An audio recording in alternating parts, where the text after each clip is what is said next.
so if you have questions for Brian, please line up down here. I have a few comments myself though. I think it's very interesting to see this presentation. I'm happy to see that more and more members of Parliament are also protesting the opening of certain, which we've been doing for the past 4 or 5 years, including the Danish Atheist Society as well. I think it's more gathering outside. So, do you think it is realistic? I was in a debate recently about the separation of church and state in Denmark. Do you think it's realistic that we will have a clear separation of church and state, and what is the time frame, do you think?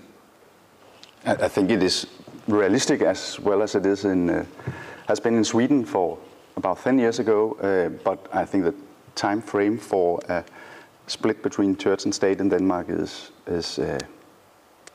several decades. My name is Ole Olsen. I find it very interesting that Jan Lindhardt thinks that there is a total consonance between Christian values and Danish national ethnic values, when in fact I think it's been shown that the Danish state church was in fact opposed to the entire welfare project and so on. And I would like you to comment on that. And then would you also care to comment on the somewhat insane results of the fact that we have a state church in which every Dane born is an automatic member of the state church, for example, and has to be actively withdrawn from that church?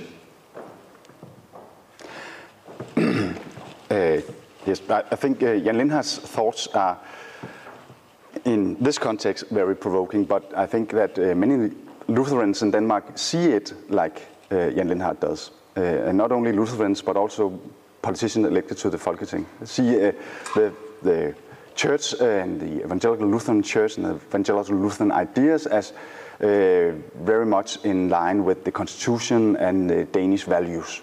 I think the task for an organization as this one is to dispute it. And I think it's not disputed very much in public. These ideas that it is merged, the church and the state.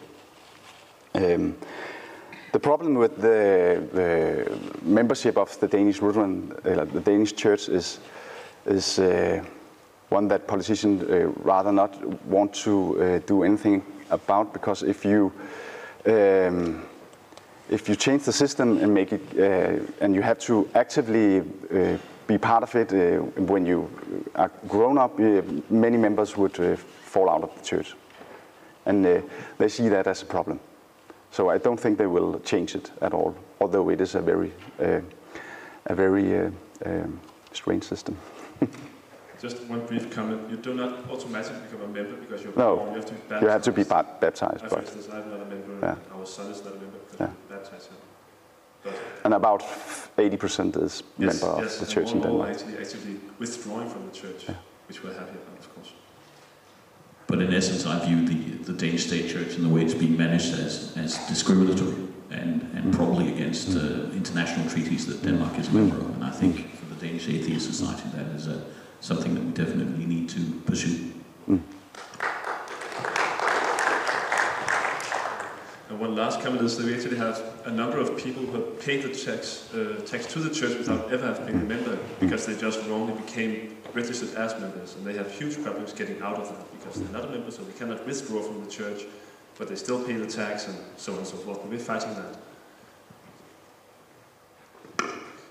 And not being able to find God, how do you think of the idea as calling democracy a religion in which you organize the morals of the country? Sorry, one more. How do you think about calling democracy a religion without God for making the morals and the rules of the country? Well, some people probably conceive democracy and also the different kinds of rights of freedom as a kind of religion, but I rather see it as an ideology, a concept of ideas which you can believe in or not. And believing in ideas is not necessarily the same as believing in a God or a transcendent reality, I think.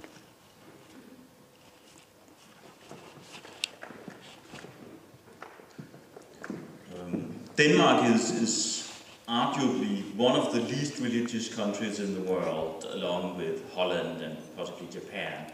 They're sort of the Czech nation, the Czechs are probably the most. As well, yeah. And we saw a graph yesterday of church attendance where the line for Denmark was basically 0. Nobody ever goes to church. And still, 80% of the Danish population are members of the Danish State Church. And it's one of those discrepancies that I've never been able to wrap my head around. Why? I mean, is there some sort of thing I'm missing? Because I don't get it. How can you have a society that is effectively, in people's minds, secular, and yet everybody is a member of the church? I don't get it. Mm. Well, it does seem paradoxical, but you have to look at it like this.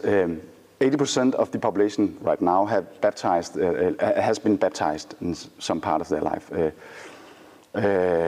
Even more use the church when they had to be buried. It's about 95%. I can't remember the figure. Many people use the church when they have to get married, and also about 75% of the population is having a confirmation when they are young. So they use the church to these very important rituals.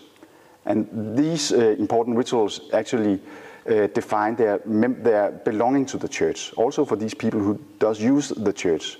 They don't think they need to go to church every week to confirm this belonging. They only need to know that the church is there, and they can use it when they have to use it, use it for these important rituals. So this is what defines the members, their belonging to the church, actually, for many people. If you look at other figures, you can see that around 72% of the population is believing in something, and about 60% consider themselves as Christians. And then you still see a gap between how many people consider themselves as Christians and how many members there are of the church. But it's because many people think that the church is also expressing something about their national identity.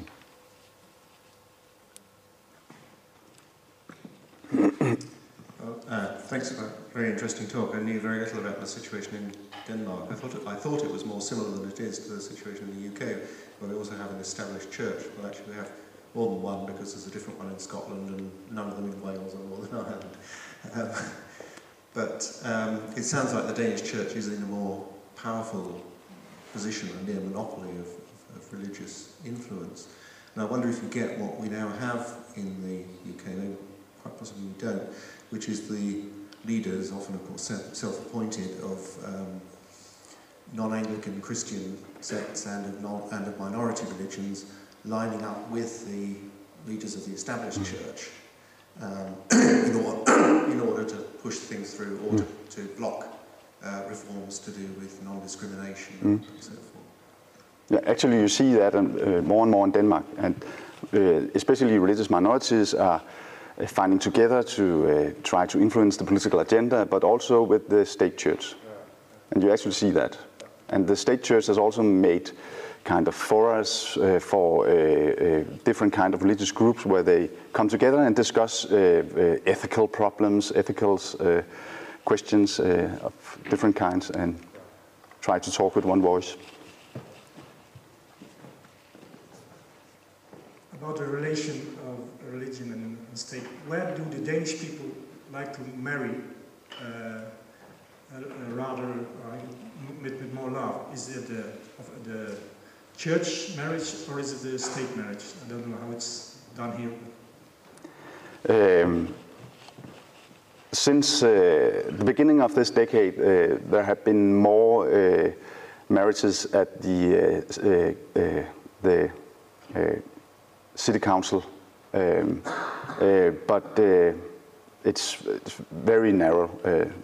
But there is still more that is being married at the city council. It has been shifting, yes.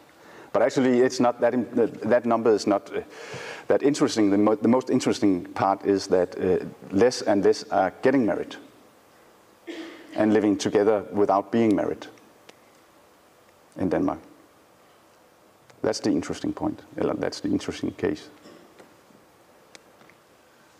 So in Denmark we have quite a debate about the separation of church and state. It pops up once in a while. And it's not only us atheists who argue that we should separate church and state. We see more and more priests on our side. Mm-hmm. What do you think that is? Well, they would like to stand more free to express their views on not only theological questions, but also ethical and perhaps political questions. And if they are not part of the state and clergymen in the state, they could possibly talk more freely. I think that's the point. I think you're right.